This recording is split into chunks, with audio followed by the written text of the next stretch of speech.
Hello and welcome back to the Pretty Serious Bike Racing Podcast. We're here on Sunday, March 26th. You'll be listening on the 27th by the time this is out.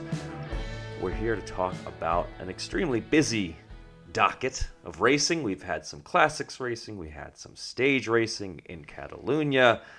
We're going to be doing some Monday morning de-essing, even though it is Sunday for us. It's going to be very exciting. We're so glad you're here. Before we get into all that, I guess we should say who we are. I'm Dane Cash. Cosmo Catalano's here, as always. Cosmo, good to see you. Good to see you too, Dane. Joining us this week, we got Abby Mickey back on the show. Hello. Abby, how are you? I'm back. You know, I'm going to see Ed Sheeran tomorrow. That's exciting. Life is good. That's great. It's like really exciting. I heard that your live recording went pretty well, by the way. Yeah, for anyone who missed it, we recorded this week's episode of the Wheel Talk podcast live during the last 27-ish, 30K of the women's Gent-Wevelgem with special guest Ellen Van Dyke. Woo! And it was especially special for Ellen Van Dyke because it was her number one rival off the front, but we'll get to it. Awesome. And last but not least, joining us for the first time on the PSBRP, Kit Nicholson. Welcome to the show. Thank you. Good to be here. We're glad to have you. Yeah, we've got lots to talk about. We've got so much racing to talk about with all of the various World Tour events going on right now. At least, as we talked about, at least these events are different enough that I'm a little more okay with it. I say we start with the classics. I think that's what's going to be on most people's minds after this weekend with the E3 Gent-Wevelgem double, and we'll take it from there, and then maybe we can bounce on over to the Volta Catalunya. But let's start with E3, the first race. Let's do a little Monday morning de-essing of E3. Cosmo, just to set the scene, can you remind the listeners? You know, this was so long ago. Can you remind the listeners what happened on Friday in a brief? What would you call it? A summary, if you will, of how this race might have been taken to victory. It does feel like a really long time ago, having just watched two Gent-Wevelgems this morning. It was very, I think, prototypical European classic. There were cobbled climbs. There were attacks over the cobbled climbs that reduced the group. As the race went on, the group was reduced to, 12 riders? And then the group was reduced again to about 3. And we saw 2 of the people we really expected to see, Wout van Aert and Evenepoel. And we saw one that I wouldn't say we were surprised to see, but he definitely didn't fit the classics mold in Tadej Pogačar, 2-time Tour de France winner. General cycling gadfly, it looks like. He tried really hard to get away, knowing that the other 2 were substantially larger and stronger than him. He was unsuccessful. There was a sprint. Wout van Aert reminded us that he is, in a more classic sprint scenario, faster than Mathieu van der Poel. Got the win. And we can go into some of the details from there, because there was a little bit of side story around a late service on Van Aert's bike. I assume Pogačar was there on the podium because they didn't want to share a couch with big Filippo Ganna again, so they wanted to mix it up a little bit. To be fair, Renat Schott, I'm probably saying that wrong, specifically said that they had a bigger couch for these classics after San Remo. Yeah, which is smart. It's also a lie. Is it? judging on today. I didn't see it. Was there another small couch today? Absolutely. It was the same couch. Oh, man. They just ship it from Italy? Well. Let's talk about that trio. Let's talk about how things kind of set up for that finish, and how this is going to be a theme for what we're going to talk about over the next, 20 minutes, where we're talking about Gent-Wevelgem as well. Long-range attacks were really kind of the theme. This was a different one in that this was basically the 3 strongest riders in the race, jumping up to the break and then leaving everybody behind eventually. But it did kind of come down to this group of stars putting the rest of the peloton behind them. Including some teams that you would usually expect to be good enough to kind of maybe close down an attack from this far out. Those teams weren't there. A specific team you're thinking of? We'll get to that. But before we do, I think we should talk about Wout van Aert specifically. This is all about Wout van Aert honestly, this weekend was a very Jumbo-Visma friendly weekend for the men. Wout van Aert looking great, having that chance to sprint and win. I think this is a big statement for him because all things being equal, a regular bunch sprint, we've seen time and again, he's very fast, and you would think in those situations he's faster than Mathieu van der Poel, but we've also seen Van der Poel beat him at the end of a classic race. And I think for him and for his style of racing, I think it's an important... I think he needs to be able to win these sprints because that'll put pressure on Van der Poel in the future. There are big races coming up, obviously, to have to attack, knowing that he maybe can't beat Wout van Aert. So the fact that Van Aert was able to win that sprint was, I think, just a good building block for Van Aert, and tactically for the future. Well, that will be something that Van der Poel has to keep in mind. But he could have maybe received a little bit of penalty. He didn't. Wout van Aert for, yes, as you mentioned, Cosmo, a service that was not completely according to the rules. Do you want to get into that a little bit? Yeah, it was really bizarre. Was it 18K? I want to say it was. It was just outside of 20K. Because I remember thinking it wasn't super close to the line, but a mechanic leaned out the rear window of the Jumbo-Visma team car, put his hand on Wout van Aert's back, and dripped a little green, seemingly super viscous chain lube onto Van Aert's cassette and chain. And it was maybe took 30 seconds. You can't really say it was a tremendous impact on how the race went. I don't think he got more than a couple seconds rest, and even then the break was really well established. But there was a bit of a kerfluffle about this. Like, was this cheating? Should this be allowed? It is specifically forbidden in the UCI rules, but also, if something's seriously wrong with a guy's bike that can be fixed by a man leaning out a window or a woman leaning out a window and fixing things, I think that's okay. I would rather see that get fixed than for one rider to be arbitrarily out of the event. So it was interesting that what I noticed, the kerfuffle of people being unhappy about this or just even talking about it, seemed very Twitter specific. I didn't seem like the broadcast spent that much time on it. But if you were on Twitter at the time, then it was the hot thing for the whole race and after the race was that. So it's sort of an interesting microcosm of how that works. And the fact that if you were to watch the broadcast, I feel like they didn't mention that at all much after it happened, really. It kind of moved on. You used to see it all the time, and for in situations where it was obviously BS, where somebody got caught in a crash, 25K from the end of a Tour de France stage, and suddenly something's wrong with their handlebars, and they need to go up to the side of the car, and they get blasted back through the field, which is, I think, more clearly an advantage than having your chain lubed. But also, again, I kind of am sort of okay with it because you are kind of making sure arbitrary things don't impact the race. But at the same time, I think staying out of crashes is part of bike racing. As unpleasant as that sounds, I think it's good that the UCI has pushed back on this. It's just, I think there may be a generation of fans that haven't really seen something like this happen.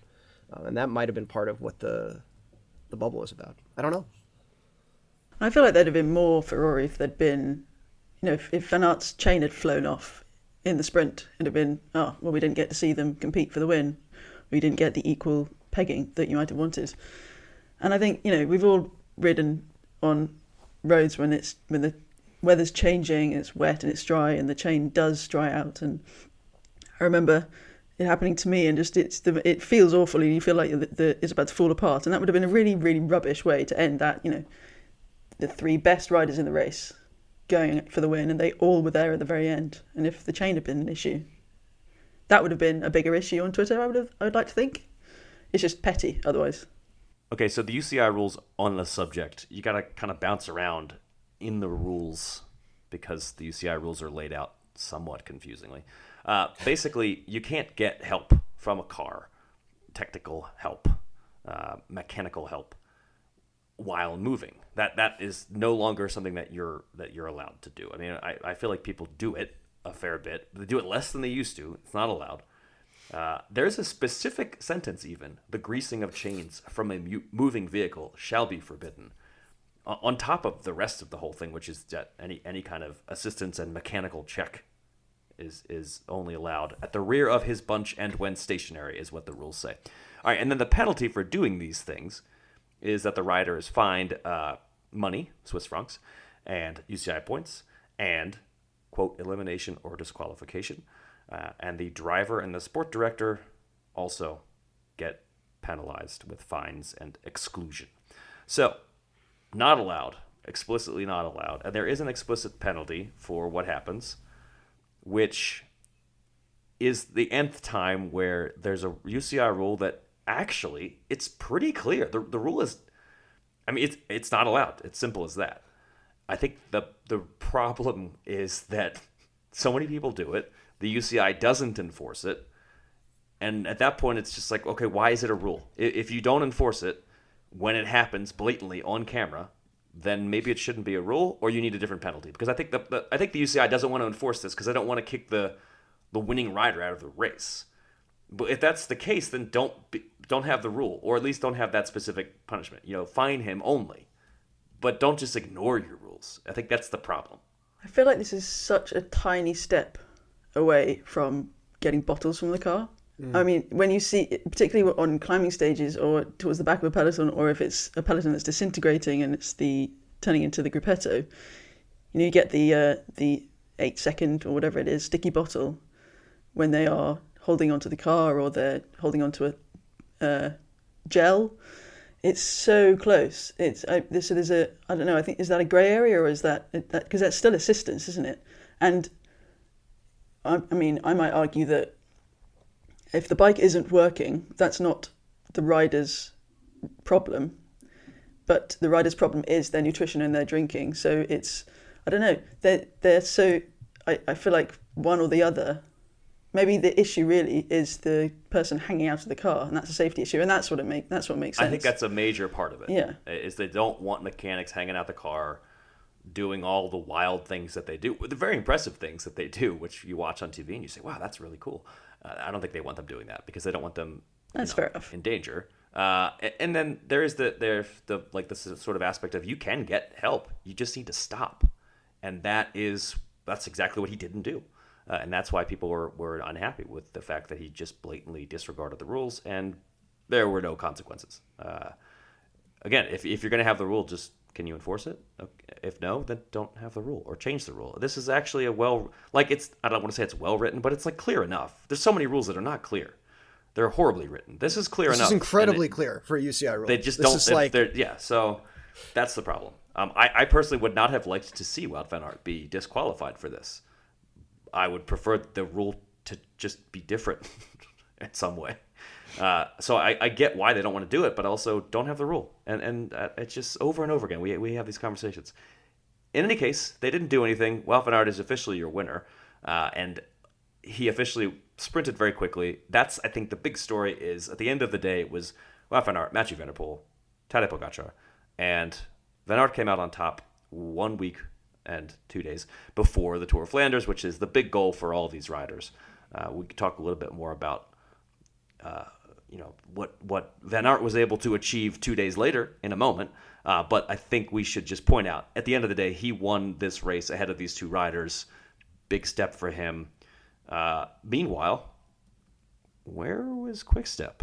We can also return to that theme for the Gent-Wevelgem, because they weren't really very present there either.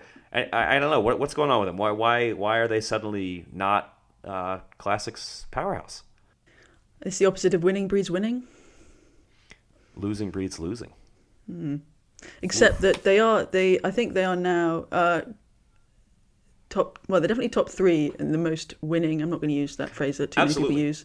They are you mean still winningest, which is a highly useful term that Americans use, and for some reason the rest of the world doesn't like. I like the word prolific, but it's maybe less specific. Anyway, they have been winning as they do, only not in one-day races or the big one-day races. We should point I think that's a really good point, Kit, because I've seen a lot of chatter the same place actually where I saw chatter about Wout van Aert's like mechanical assistance. It's called Twitter. I've seen a lot of chatter about this, how Quickstep is, what's happening to Quickstep. And at the end of the day, yeah, their classics team, which is what they're known for, has not been great, but they've been sprinting really well. And as we're going to get to in a little bit, Remco Evenepoel is really good. So they have plenty of things to be happy about this year. It's just maybe the traditional area where they tend to shine, not so much. It just makes me think, I mean, if you look at a bunch of the other teams that we maybe don't label with something like classic super team, there's an evolution, isn't there? EF, for instance, they are, I think, top 5 in that same table. Movistar has suddenly got presence in the classics, which they haven't had before, or at least now more than a token capacity. And they were completely anonymous in Spain, which is obviously the first year without Valverde. That's not to say that they didn't have good riders on the team in Spain. But there is this sort of fluctuating, I'm sure Lefebvre would like the team to stay classics powerhouse, even if they do now have GC prospects. But there is something to be said for, well, it's just a changing of the times, changing of the guard. I mean, if you look at the breakaway from today, Greg Van Avermaet was in there and he won the race in 2017. That was sort of surreal to see to me, because when I just remember such a long period where it was sort of, okay, there's Peter Sagan getting a ridiculous amount of press coverage. But then after that, the kind of busiest press conferences, the ones at least with the most Belgians, obviously because he's Belgian, Van Avermaet. I mean, it was a period where he was just a star, and now he's getting in the early break, and I'm trying to wrap my head around that. As far as the team goes, though, at Quickstep and the evolution, I kind of want to point out that there's still a lot of riders who aren't that different from when the team was dominating. I mean, Kasper Asgreen was so good for 2 years. Where is he? And there's other riders as well that the team hasn't changed that much in the classics, and they're just not performing right now. I don't think it's because the riders on the team have changed or their style of racing has changed. I feel like the style of racing has changed, and all the other teams are better at the new style of racing than Quickstep is. Quickstep, like their boss, is stuck in the olden days and unable to adapt to the new world. Is there a way to sum up that big change that demarcates the old world from the new world? I have similar thoughts, but I don't know if they're the same, and I'm wondering kind of what your definition might be. I think Quickstep is responsible because they had multiple leaders. You had Bonen, who gave way to Gilbert, and Lampert for a while was one of the reliable, at least podium finishers. Asgreen, of course. I'm sure I'm missing somebody, but so they started this way of racing with dozens of leaders, it seemed, and now other teams are doing it better. Maybe it's because they've got bigger budgets. I mean, Lefebvre is always going on about how he has a smaller budget than his big rivals. So maybe it's that, and they have, everyone knows it, they have been spending more money on the GC quarters because they were good at classics. They had it all set up, and everyone else needed to beat them, and they forgot that was going to happen. I definitely I feel that for sure. I was kind of thinking that it was more they don't have really one rider that everyone else is kind of scared about. There are a lot of Quick-Step riders who got to win races and maybe look a little bit better than they were because of a guy like Tom Bonen or Alaphilippe a few years ago when he was, when it was him and Van Aert and Van der Poel up the road. That I feel like there's that kind of that missing piece where a lot of stuff, Asgreen, he's a guy who can ride really hard for 200 kilometers. So if he gets in the early break, that's a huge threat that everyone else has to deal with. And now it's sort of like, well, we don't have to worry. Maybe Tim Merlier if it comes to a group sprint, but there isn't an Alaphilippe who's going to leap out of the group after we do all this work bringing back, Asgreen if he's in the lead break. And Lefebvre said exactly the same thing in his column yesterday, that the team is only as good as its leader, and at the moment they don't have one. And you look at Jumbo-Visma, their leader is Wout van Aert, but they have won 4 Belgian Classics now, and with 4 different riders. I think it's a really good point that you make, Cosmo, with that one leader, and then everything else kind of comes from that. Maybe Wout van Aert doesn't necessarily have to win the race to kind of make that impact, as we saw on Sunday.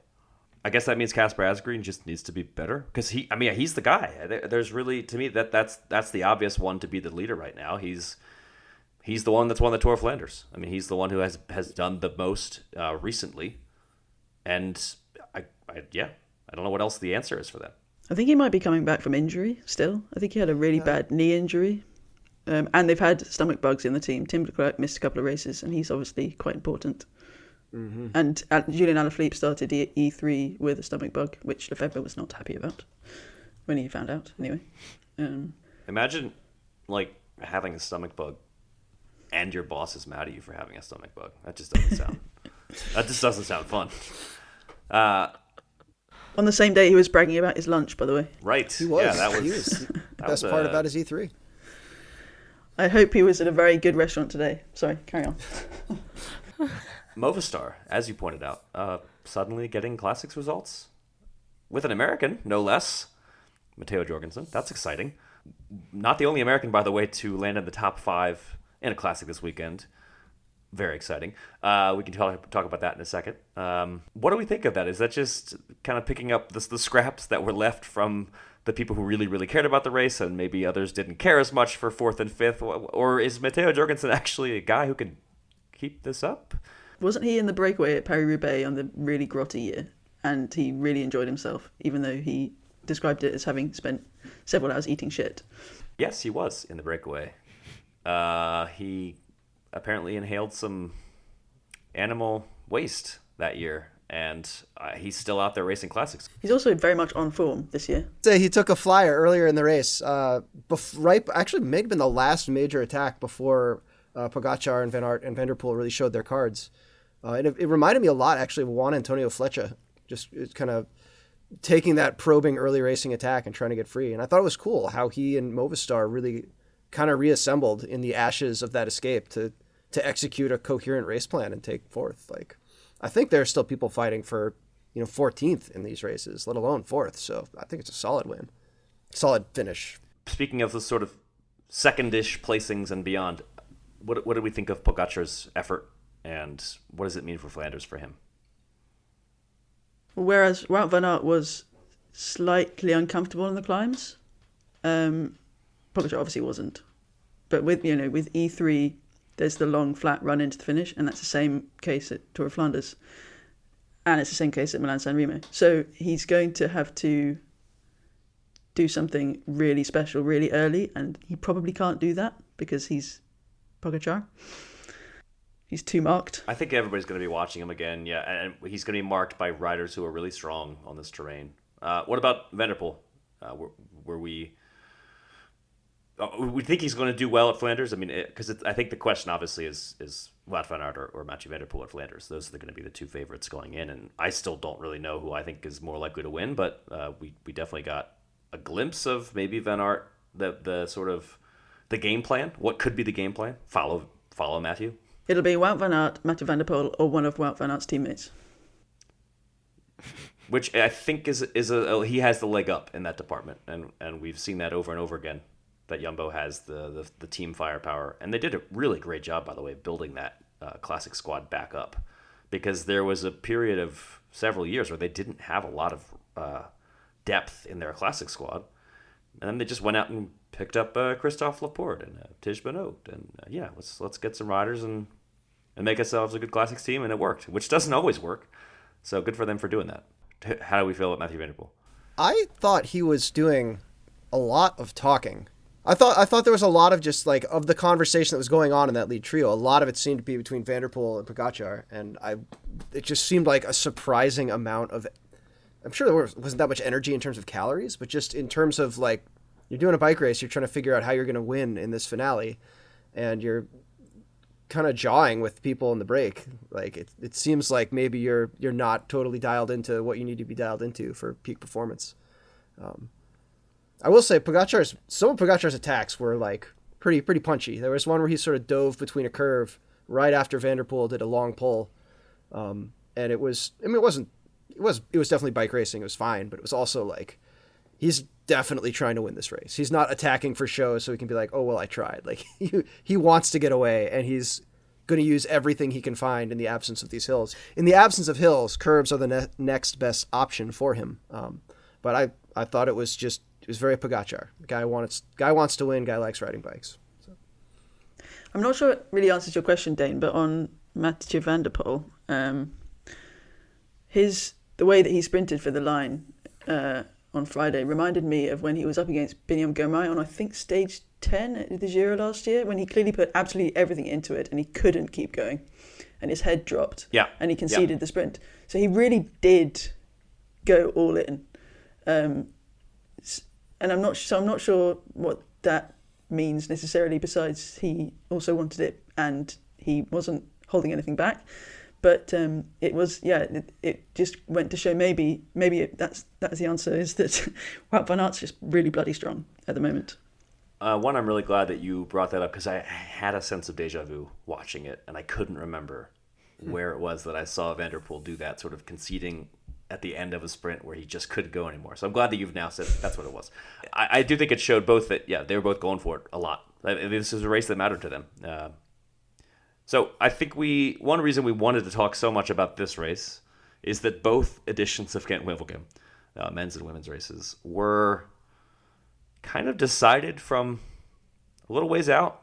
The victory, the first place finish, and to a lesser extent the second place finish, was kind of the same thing in the men's race. But I think particularly in the women's race, the fight for second was incredibly interesting. The battle for the rest of the podium, maybe.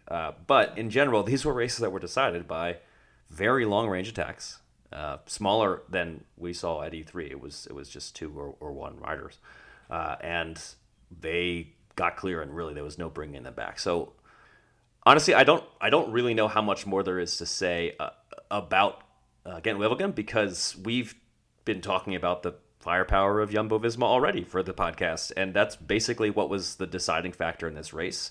The firepower of Jumbo-Visma in this, it was bad weather, and Wout van Aert and Christophe Laporte went clear, and that was it. Game over. There's your brief recap of the race. There was no bringing him back, and Christophe Laporte was your winner at the end of the day. That I guess they decided that's how it was going to go. There was no strife in the final couple hundred meters as a teammate tried to mug the other one at the line or anything. That seemed to be a planned thing. The firepower of Jumbo-Visma, as we've been talking about, that was the story of Gent-Wevelgem. And also, I guess other teams, I don't know, maybe not doing enough.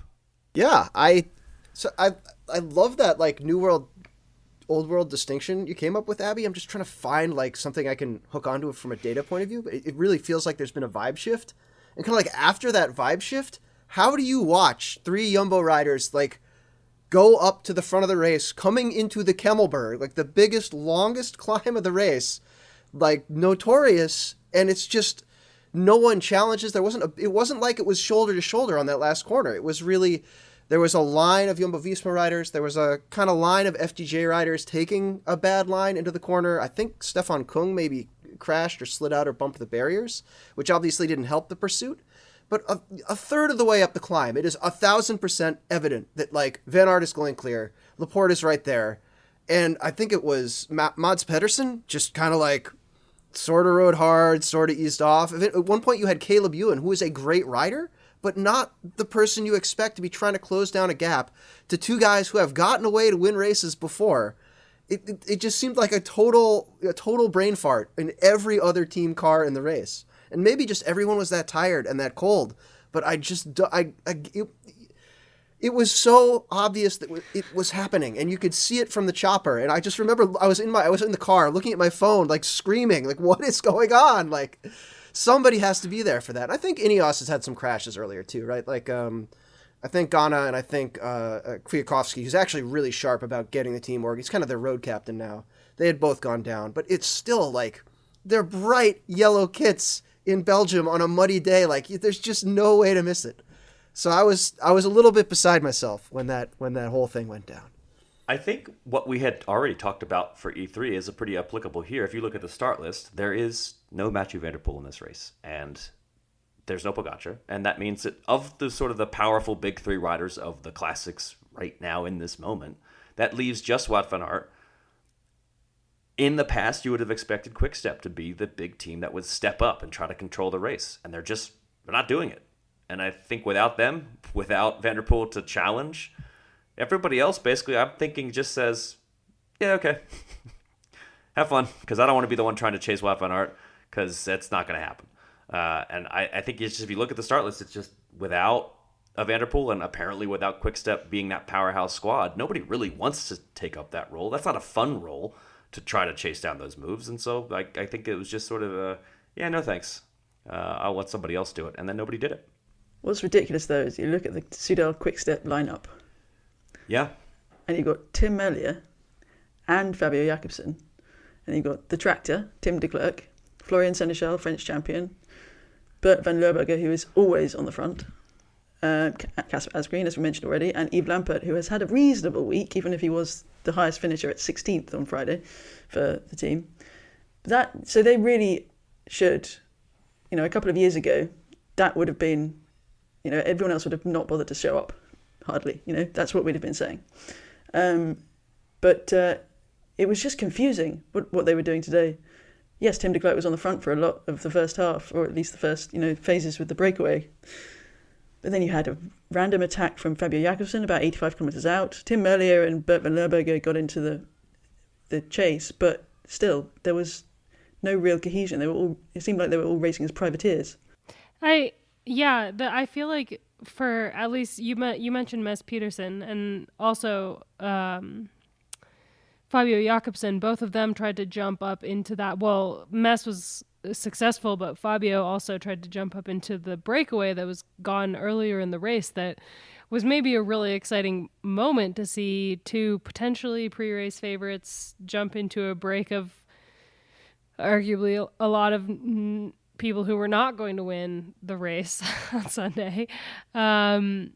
But it was a huge waste of energy. I was watching Mess bridge to them, and it was really impressive, and I was excited to see him, doing something.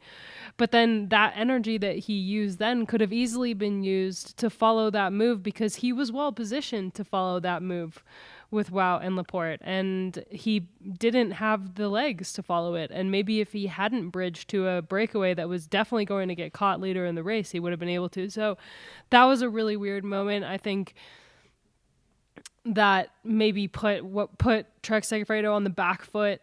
But also I feel like, Fabio Jakobsen attempting to bridge and failing was like a really weird moment for me, because I thought he was riding quite well. So why would they have sent him up the road in that situation? Maybe they saw Mess go and they were like, oh shit, Mess is jumping into that break now, we have to go. But that was such a weird moment. And I feel like part of the reason that Quick-Step, this might be coming from a women's racing perspective, because the men's racing is very different. So maybe I'm wrong, but when there's any kind of lack of camaraderie in a team, it can wreak havoc on the ability for a team to actually perform teamwork, which is how you win a bike race. You can't win a bike race by yourself.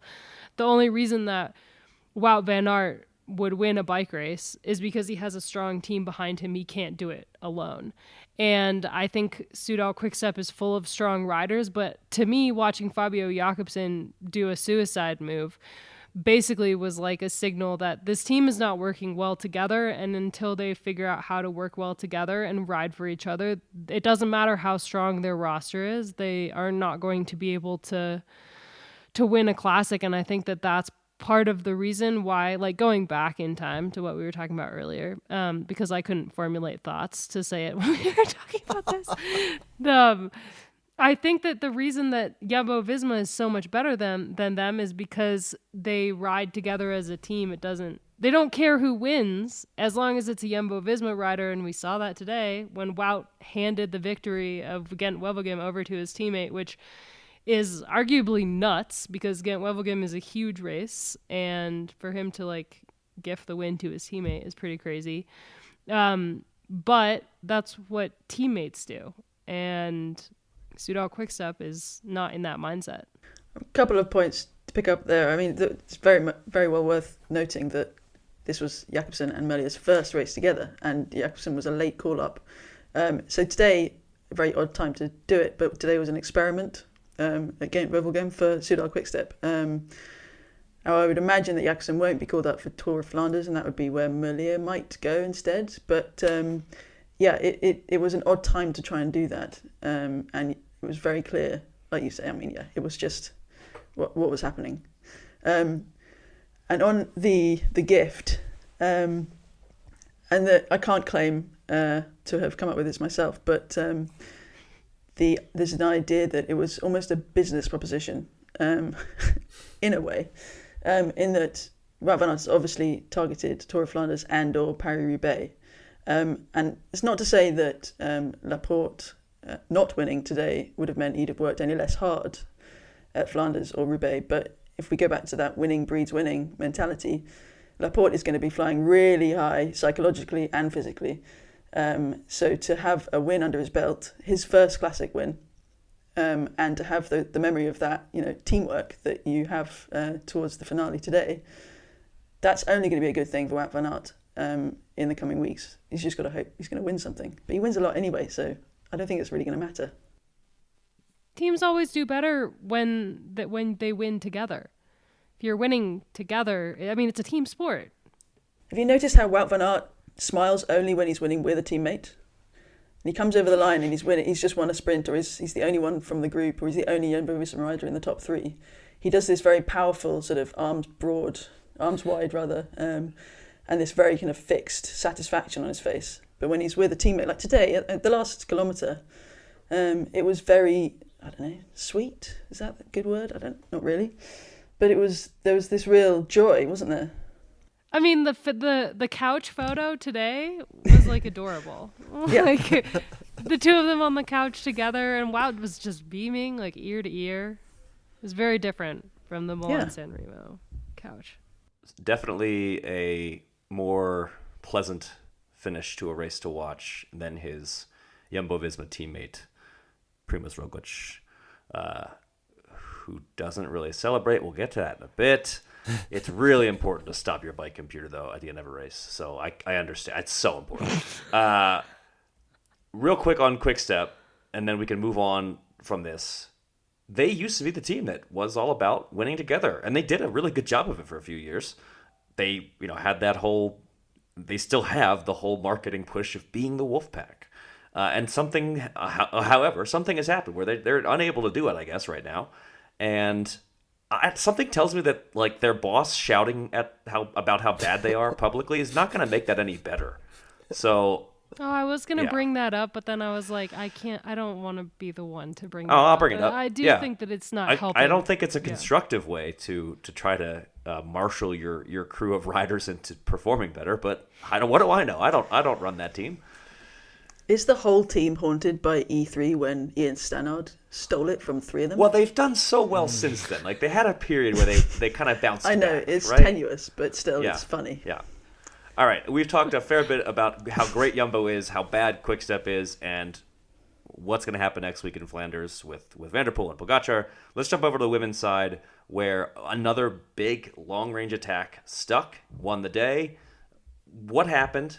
Abby, can you just tell us in 15 seconds of us what happened, and also why? Why was this long-range attack able to go, and why didn't she get brought back? Yeah, there was a lot of crashes throughout the day. The weather was really bad, and Marlon Reusser kind of rode away on the penultimate climb, and then she soloed to the finish. She rode over 40K by herself, soloed to the finish. Behind her, the group was pretty uncooperative. No one really wanted to work together. Finally, there was a breakaway that went, like a second breakaway, but they actually did end up getting caught by the chasing group from behind, and Megan Jastrab, my old teammate, I'm really proud of that, rode to second place, and Micah van der Doen of Canyon SRAM took third. And Marlon Reusser, first World Tour win for her. I think there's a couple talking points in this race. One of them is the crashes, because there was a lot of them, and that definitely impacted the chase. That impacted who was present for the attack and how the peloton probably would have been feeling at that moment. and throughout the rest of the race. But also just the sheer power of SC Works and the fact that nobody wants to bring Lorena Wiebes to the line would have also impacted the chase, because if you're watching the chase behind, there was a couple FDJ riders up there doing a little bit of work. There was 4 Jumbo-Visma riders, and they did absolutely nothing. They just kind of sat close to the front. And yeah, a lot of Canyon SRAM riders who also did nothing. And it was not the kind of racing that I want to see. However, I was really happy to see Reusser win, because she has been riding for teammates for a year with SC Works. Before that, she was on a smaller team, and she didn't really have many opportunities. And I think that she's just an incredible rider. So it was cool to see her take this win. And I think that the weather really gave the win to a solo breakaway. I was going to comment it was the motivation of a potential Kopecky counterattack that really got her up the road. But no, she's such a, like, they were describing it, she's very stealthy. Like, they were describing her like that on the GCN broadcast, and it's true. Like, she never looks like she's going that fast and flies. Do you know if she uses like a relatively short crank length for her height? Like, just this, like, she always seems to be ticking over just this perfect little cadence that like looks efficient but not fast. Like, she's not hammering the bike like you kind of see in some solo riders. I was a little surprised she got lost or went off course inside the final 5K. Not something you see a ton of. I can think of a handful of other times it's happened. And I mean, she did in the organizers, to the organizers' credit, there was a dude in an orange suit, like with his arms spread, trying to wave her in the correct direction. And she just, for whatever reason, didn't see it, but she turned around, got back on the course, immediately asked about time gap. It turned out to be no race impact in the end. But at the same time, like, it is not easy to navigate through these old European cities. Like, I would not put money on myself being able to do it without something like a motorcycle way up the road that I could see. Oh, the motorcycle went that way, I'll go that way. And there didn't seem to be one. Is that a frequent occurrence in women's racing? Is that a frequent occurrence in men's racing? I just haven't noticed. I don't know. Well, it did happen. Speaking of that Giro d'Italia stage win, it happened on that same day as well, but it worked out for them okay. She said that she was just like totally cooked. So she looked really, really calm and collected and steady. But after the race, she said she was so tired she couldn't even put her clothes on. So I think that had there even been a motorbike in front of her, she may have still gone straight on that road. But yeah, she had so much time that it didn't even matter. I mean, she even made up more time after she took her wrong turn. So yeah, it was fine. I think this race was a great example of something we've talked about multiple times already this year, which is how it can be a very awesome proposition as a good rider to go ride for a team with other really good riders on it. You often think, well, why would you go somewhere where you're not going to be the only leader? And it's because if you have, a sprinter like SD Works has multiple fast finishers that they can put behind you in these races, then maybe you can attack from 40K out and nobody's really going to want to chase. And every so often, you're going to get a big win like that. And I think it helps that Marlene Reusser has a big engine. I mean, she couldn't have just done this just because she had a good team. It's not like she did nothing herself. But it does really help when the Peloton, as you were saying, Abby, the Peloton doesn't want to really work together when Lorena Wiebes is behind. I mean, Lotte Kopecky also in the group. It's like, what are you supposed to do about that? And really, there was no one to really take advantage of it, and she did. She really flew. It didn't help that Trek Segafredo had 2 riders go down in a really, really nasty crash, including Brody Chapman, who fractured her S3 something or other in her lower back and has a concussion as well. So she's in the hospital, and that is really bad news for Trek Segafredo's Flanders lineup. Lucinda Brand went down in that crash as well, although she was able to get back up, but that still impacted Trek Segafredo's numbers because they would have had arguably one of the other favorites in the race, Elisa Balsamo, who also went down with Wiebes actually, when that other group was going up the road. So the crashes were unfortunately a huge impact on the race today. And Reusser said in her post-race interview, she didn't actually attack. She just kind of upped the pace a little bit, and she was hoping that there were riders behind her. And then when she got to the top of the climb and she looked behind her and there was nobody there, she was like, okay, well, I guess I'll ride. Worked out. Megan Jastrab, is she going to be? I mean, obviously, Abby, I'm going to ask you this question, knowing that you're a little bit biased. Are we going to see more of this from her? Is this the sort of race that she really thrives in specifically? What can we expect from her? I mean, she did win the 2019 Junior World Championships in Yorkshire. I believe you should remember the weather that we had for that race. Yeah. I guess this weather might be like just the best situation for her. I don't know. She's from California, so I'm kind of surprised. But she's an incredible rider. She was incredible when she was a junior. She's only gotten better since then. You know, she's an Olympian, an Olympic medalist on the track, and so I color me 0% surprised to see her take this result, especially after her performance at Depena on Thursday.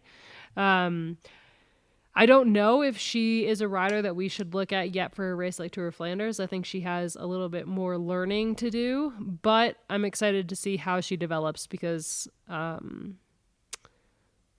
America needs someone to root for her.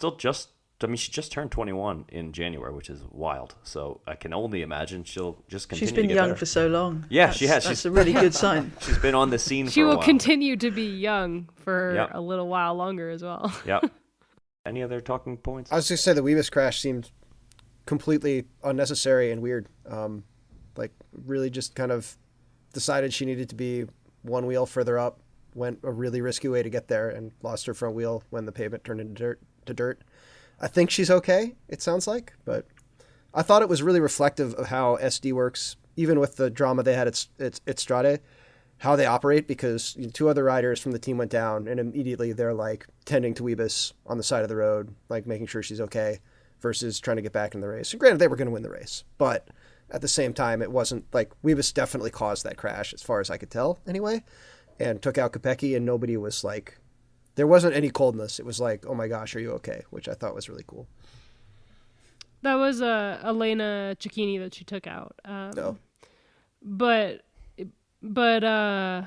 yeah, I think that you're right, that was kind of an unnecessary move. It was also at a weird point in the race when the peloton was doing an echelon for the sake of doing an echelon, because it wasn't an organized echelon exactly. I mean, at that point, they were racing for second, which I don't think anyone wants to see someone racing for second.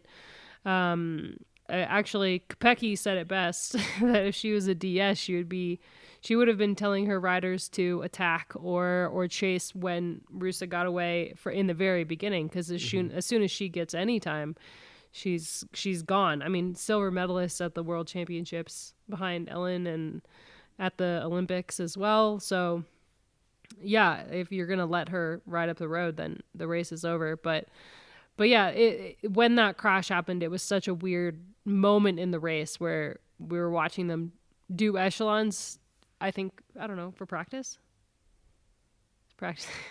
their echelon.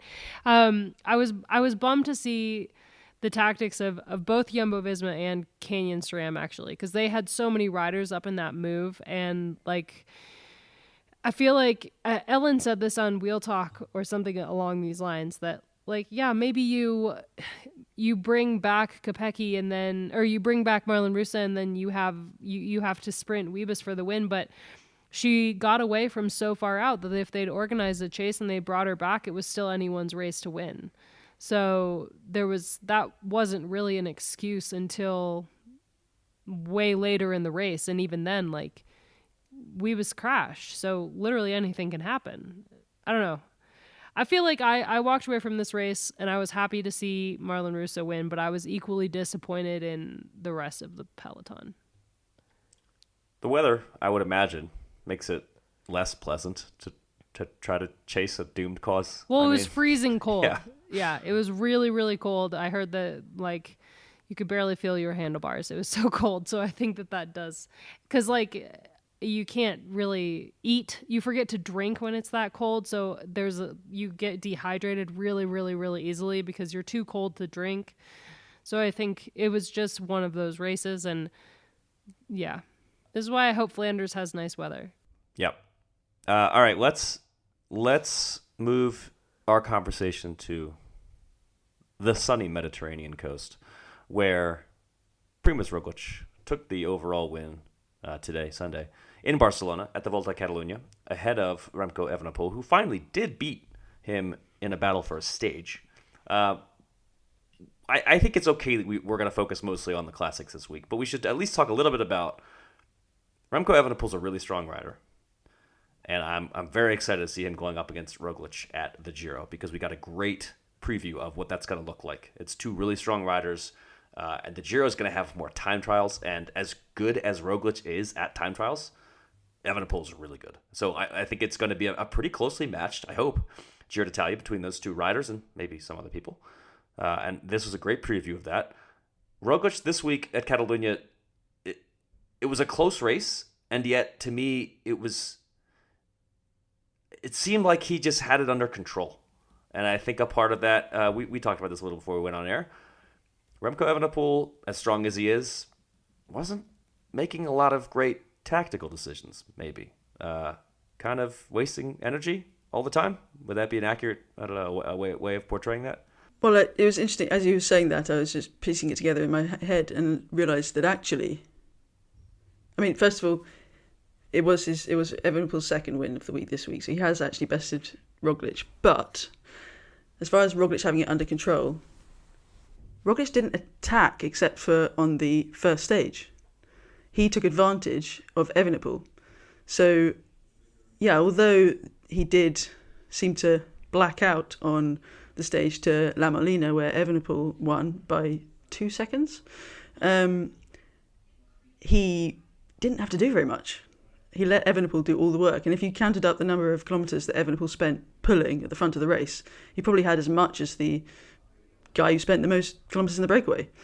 So, yeah, there's a lot a lot to be asked of those tactical decisions. And yes, Evenepoel wanted to go and win the thing. And it's a 1 week race, and he was up against, as he described him, his idol and one of the best racers in the world. Whether that's true in 2023, we've got a lot of months to find out. It's because if you look at it on paper, the pendulum has swung in favour of one or the other almost on consecutive days. But when you look at the work rate, it's where, I'm thinking, I don't know. I've been watching a lot of rugby lately, the Six Nations, and you get a lot of graphics when they're stopped to nurse somebody's injury because they run into each other all the time. So you see a lot of stats, even more than in cycling some of the time. And you get a lot of possession, as you do, I'm sure, in any other team sports where there's a ball involved. And if we were to translate that into cycling, Evenepoel had all the possession this week, but Roglic scored most points.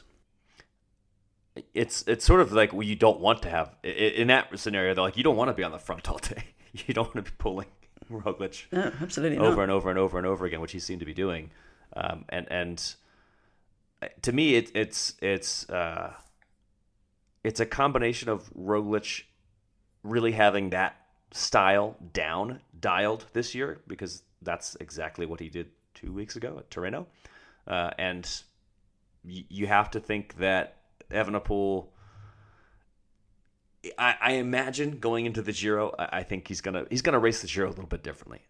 To me, that's where all of his energies are gonna go. I feel like a race like Catalunya, I think maybe he's okay doing that a little bit more, taking chances. I don't know. I guess I'm thinking he's gonna be better for the Giro. I think he's gonna figure it out by then. I'm not expecting this to be as much of a problem for him at the Giro. I get the sense from Roglic that he's like playing 3D chess and everyone else in the race is playing checkers. And occasionally he looks over at the checkerboard and he's like, oh, I guess I have to make a move to win this. And he makes the move. And like, he almost seems detached. And maybe part of that is the failure to like immediately stops the Garmin kind of deal.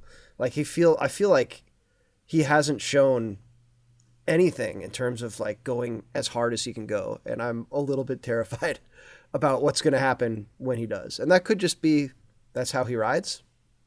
But man, he's just looked really good this year. Like he's not even trying almost. And also, I was talking a lot about the Giro there, but I should say that I think he's now won both Tirreno and Catalunya in pretty impressive fashion. He won 3 stages at Tirreno. He won 2 stages at Catalunya. No matter what happens at the Giro, I think that alone should be celebrated. And obviously, we want to talk about the Giro. We're all thinking that this is a great build-up to the Giro, sure. But we should also just say, I mean, two World Tour stage races with some talented riders, the world champion in one of them, and then Tirreno, he was able to kind of over and over again best people in a similar way, like kind of waiting till the end of the day. It was, in that case, it was Joao Almeida. But yeah, I think those 2 stage race wins by themselves, no matter what happens at the Giro, very impressive from Roglic. At the same time, I'm sure Roglic really wants to go win the Giro. I think he really wants to kind of feel that he's back on top and not have people kind of writing him off as being the guy that was really, really good for a few years. I assume he still wants to show that that's probably part of the reason why he's been such a cold-blooded killer in these races. Is he really wants to show that. And you know what? He probably doesn't really care that we're criticizing him for his lack of celebration because he's winning. I'd like to offer a bit of defence, and I'm quite glad Kaylee's not here because I'm sure we'd go into a full-blown argument about it. But I'm sure they're going to talk about that in the placeholders. He does celebrate beyond the line, and he does look very happy beyond the line. Lots of waving and grinning, and he's obviously happy to be winning. And I am confused about why can't he trim the thing anyway? But one thing it's because when they stop it immediately after the line, it automatically uploads. So it's not, then they don't have to go on their computer and trim it or anything. There's no extra work. It's but the doesn't easiest he possible know thing to do is just stop it and it automatically uploads.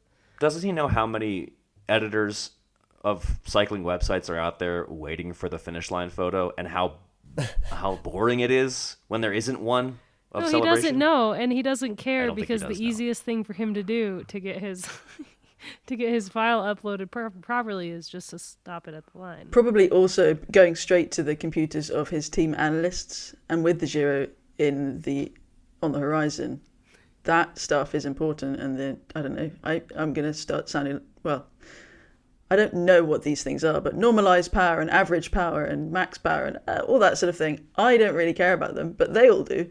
And the team bosses at Jumbo-Visma certainly do.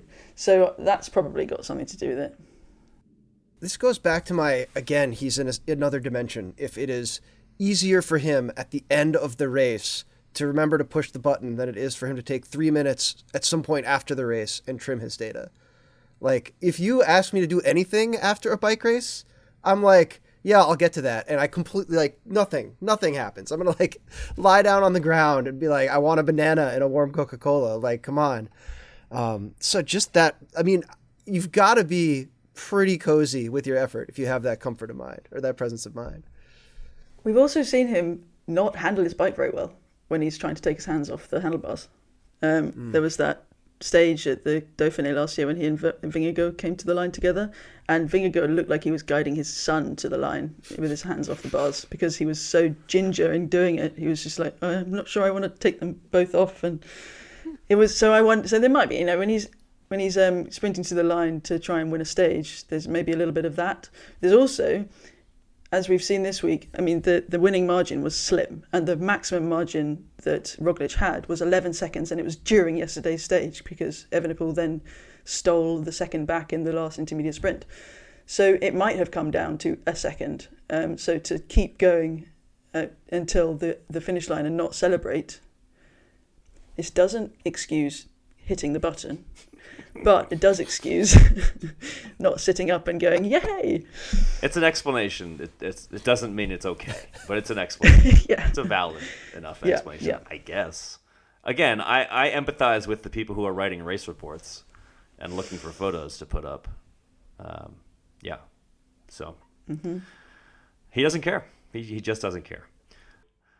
We kind of you need to kind of end our conversation about Catalunya. We've talked a lot of bike racing already on this podcast, but I know, Kit, there was one other thing that you wanted to get to. Maybe the placeholders could do this. Yeah, maybe we can let the placeholders rant about Marc Soler being a bit of a numpty and in his team role at UAE Team Emirates. I really like that Britishism. You don't really hear that. It's a good word. Numpty is not a word you hear here, but it's a really good one. All right, so we've done a fair bit of Monday morning de-essing. We should do a quick mention of what's kind of going on in the world of cycling outside of these specific races, and also what's coming up. So the big news thing, I think, over the past 72 hours or so, and we don't have a whole lot of information on this, is that the Spain-based ZAF cycling team apparently doesn't have money, or at least they're not using it to pay their riders, which is not a good thing. And the latest reports suggest that the bank guarantee may be required. And again, we don't have a whole lot of information on that, but it's where things are as of recording time, and it's a pretty big story. Audrey Cordon-Rago probably not loving that.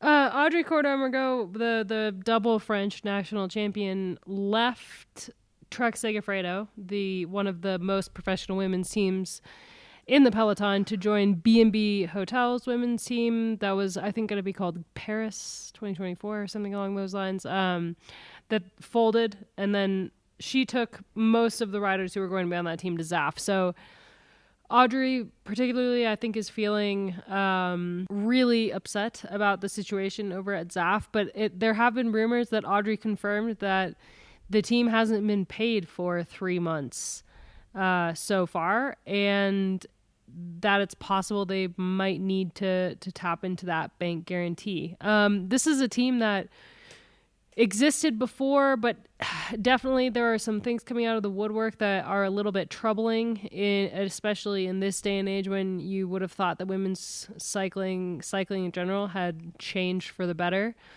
But yeah, the team kind of is going, it looked like they were going through a shift this year and becoming more of a UCI team on a bigger stage. They apparently got invited to the Tour de France Femmes avec Zwift.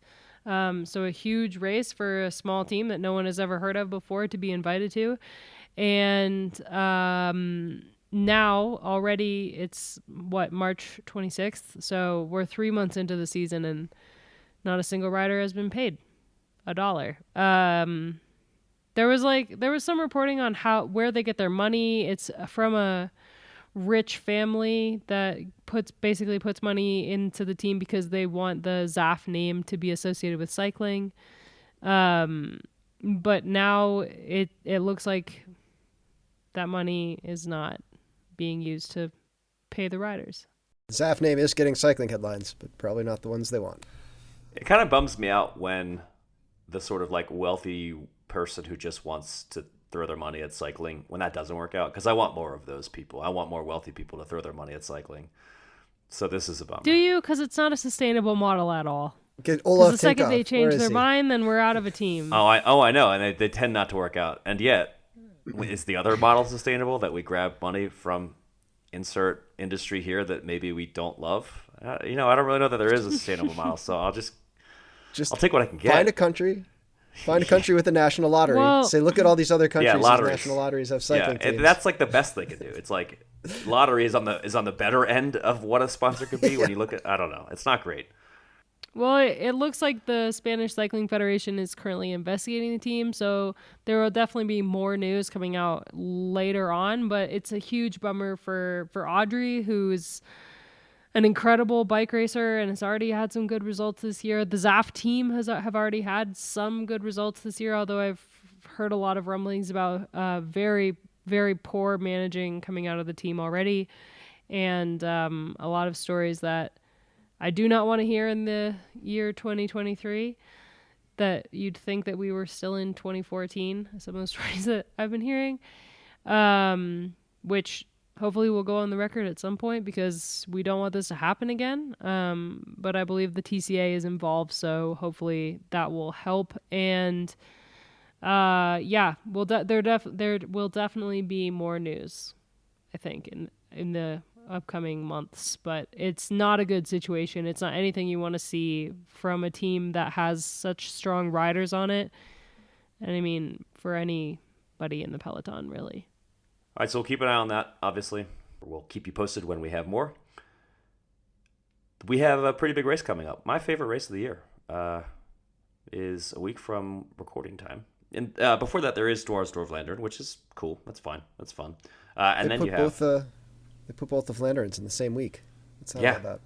The Dwars and then the Ronde. The Ronde being the really great one. It's very exciting, and we've been talking a fair bit in this build up to the fact that Van der Poel and Van Aert and Pogacar are all looking great. Maybe Quick-Step will hear us, or maybe they'll hear their boss criticizing them, and they'll come out swinging. Lots of potential winners. Very exciting. Definitely check it out. Men's and women's races. I think it's going to be cool to see if anybody's going to try to take on SD Works. A shame, as Abby said, that Trek's had some late-breaking injury stuff, which could kind of derail their attempt to challenge SD Works. But in any case, it's going to be good racing. It always is because it's the Tour of Flanders. It's an awesome race. So you should tune in. I'm sure the placeholders will have plenty more on that. We'll be seeing you, or you'll be hearing us, in a week. In the meantime, thanks again for listening. We're always glad to be able to talk to people. We're always glad that people, for whatever reason, tune in to hear us talk about bike racing. It's still pretty cool to me that people like us. And we're very grateful for you. Go check out Escape Collective. Go over to escapecollective.cc. Give it a look if you haven't looked at the website yet. Possibly subscribe. And, tell all your friends to do just the same. Cosmo, great seeing you, as always. We'll see you again in a week. Abby and Kit, Thanks for joining us. Pleasure.